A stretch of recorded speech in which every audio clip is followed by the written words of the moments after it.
میرے پاس ایک شخص آیا, اس بھیکاری تھا, غریب آدمی بنا ہوا تھا کہ میرے گھر میں نے گھر جا کے دیکھا, گھر میں واقعی کچھ بھی نہیں تھا, ہائے ہوئے ایسا بیچارہ رونا دھونا. تو میں نے کہا دیکھو میں تمہیں بھیک نہیں دیتا. اس نے کہا میں ہوں بھی خاندانی آدمی, مجھے بھیک کے پیسے, یہ خاندانی کا لفظ میں نے وہاں سے بہت زیادہ سیکھا ہے. کہہ رہے ہم خاندانی لوگ ہیں, ہم بھیک. تو کہہ رہے میں نے کہا ٹھیک ہے پھر آپ مزدوری کرو. کہہ رہے میں ریڑھی لگاؤں گا. میں نے کہا چلو. میں خود اس کے ساتھ جوڑیا بازار گیا, وہاں سے 2 ریڑیاں خریدیں اپنے خرچے پہ, اس کو دیں. میں نے کہا کیا آم کا سیزن چل رہا تھا, میں نے کہا ٹھیک ہے یہ پیسے لو, جاؤ آم لے کر آؤ. اور میں نے تھوڑا سا پروفٹ اپنا اس میں رکھ لیا کہ جتنی ارننگ ہوگی اس میں اتنے فیصد مجھے دے دینا, ٹھیک ہے نا. تو آپ نے وہ ارننگ لے کے وقف کر دیا. اپنا بزنس بھی کر سکتے ہو ایسے. تو میں تو آپ کو وقف بزنس تو آپ بہتر جانتے ہیں نا, میں تو آپ کو کہہ رہا ہوں فی سبیل اللہ اس طرح بھی رقم وقف کی جا سکتی ہے. تو بھائی 20% مجھے دے دینا, پھر ہم نے اس کی جو بھی شرائط آدمی کر لے کہ میں نے کیا کرنا ہے اس کا. تو جوڑیا بازار سے ہم نے اس کو 2 ریڑیاں دلائیں. اس کو ہم نے پھر آم اور کیلے اس کا اس نے بزنس شروع کیا. اس کو میں نے پہلے 20,000 روپے دیے, پھر 35,000 روپے. اس نے بزنس کیا, کمانا شروع کیا, 20% مجھے دیتا, 80% خود رکھتا اور ٹھیک ٹھاک پروفٹ ہونا شروع. پھر جی آیا کہ اب وہ میں اصل میں گودام لینا چاہ رہا ہوں تاکہ میں مال کیا اٹھاؤں, کاروبار تو بڑھتا ہے نا. پھر ہم نے کہا جی اچھی بات ہے. گودام بھی گھر کے قریب ہی کہیں دیکھ لیا. اس کا وہ گودام میں نے جا کے دیکھا بھی, چیک بھی کیا.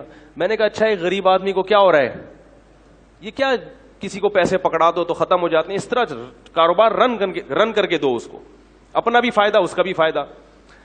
اپنا پروفٹ تھوڑا رکھو تاکہ ایسا نہ ہو کہ وہ بیچارہ جب زیادہ بڑھ جائے کاروبار پھر آپ پروفٹ کا ریشو بڑھا بھی سکتے, لیکن وقف میں نہیں بڑھا سکتے.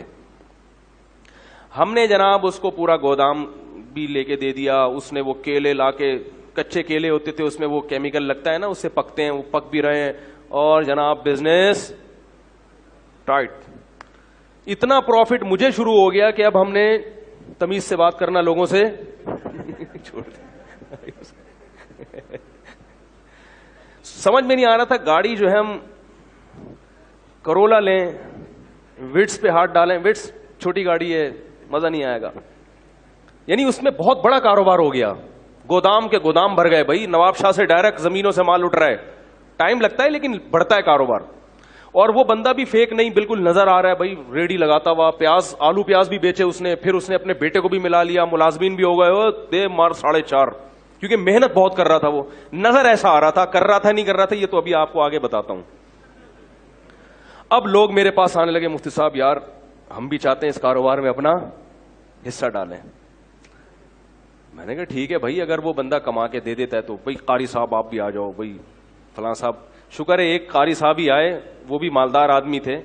اس کے علاوہ پھر میں نے کسی سے, میں نے کہا نہیں بھائی اس کو ایک دیکھتے ہیں, ابھی چلنے تو دو, ابھی تو 1 سال بھی پورے طور پر نہیں ہو سکا.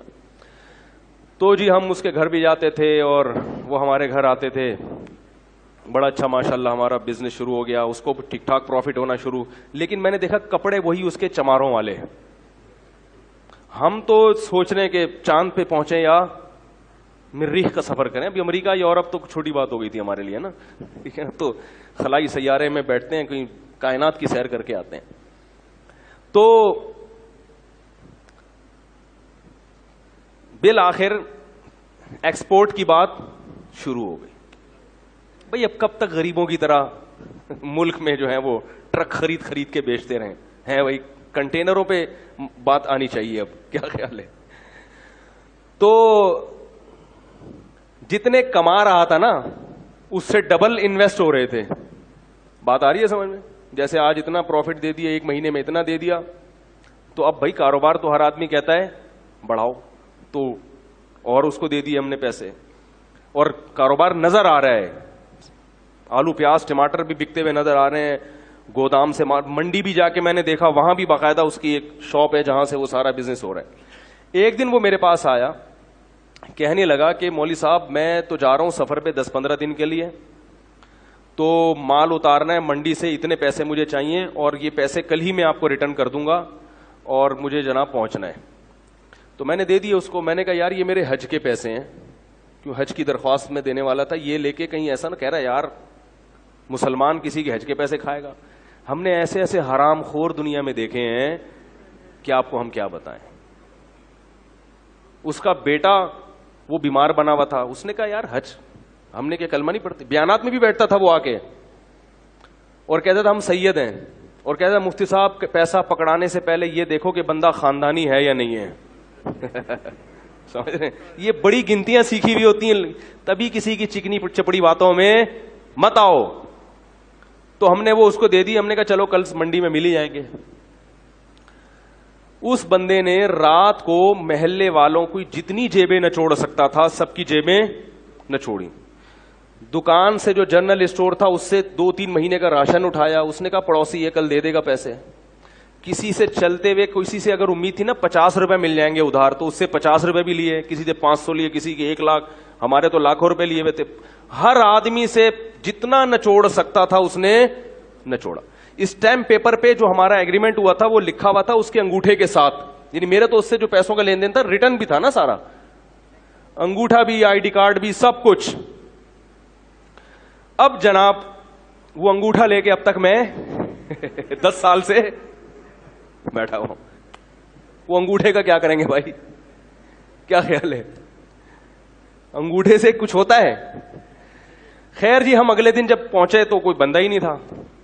پتا چلا کہ راتوں رات گودام بھی اس نے اس کا بھی سودا کیا ہے, گودام والے کا 3-4 مہینے کا کرایہ بھی ہضم کیا, اور جتنا مال گودام میں پڑا تھا پہلے سے اس نے کوئی اس کا سودا کیا ہوا تھا کہ بھئی اس کا پروگرام تھا اس دن بھاگنے کا. وہ راتوں رات اس نے سارا مال سستے داموں بیچا, وہ پیسے الگ, ہمارے پیسے الگ, جو ہمارا پروفٹ تھا وہ الگ, حج کے پیسے الگ. اور محلے والوں میں کسی سے 500 لے سکا, 50 لے سکا, 10 روپے مل سکے, جنرل اسٹور والے سے پیسے لے کے 12 سال ہو گئے میرے بھائی, 10 سال ہو گئے, صرف انگوٹھا ہے اس کا میرے پاس. 10 سال کے بعد میں نے کرنا سوچا کہ اس انگوٹھوں کو دیکھ کے کیا آدمی حسرت کرے, اس انگوٹھے کو بھی, کیونکہ کچھ بھی نہیں ہو سکتا, کچھ بھی نہیں ہو سکتا. کراچی اتنا بڑا ہے کہ وہ غائب.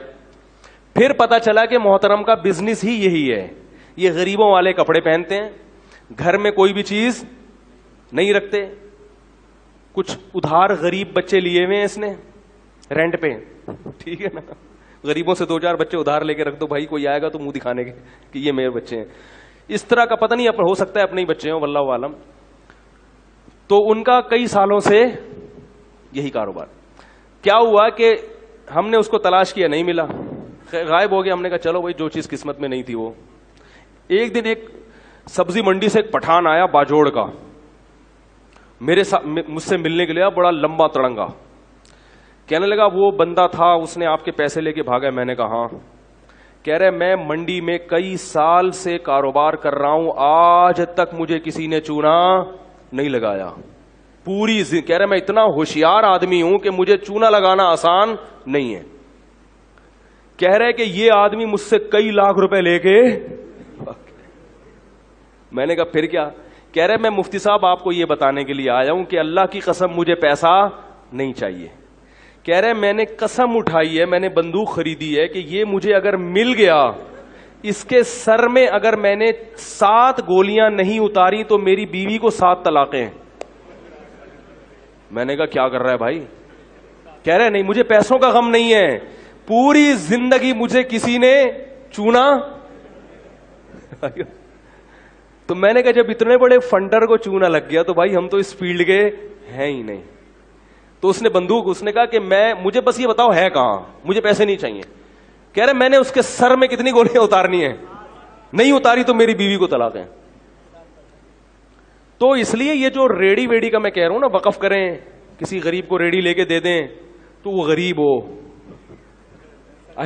بہت, میں یہ نہیں کہہ رہا کہ سارے فراڈی ہی ہوتے ہیں, لیکن واقعی دیکھیں اس فیلڈ میں فراڈیوں کا ریشو بولو بھائی زیادہ ہے.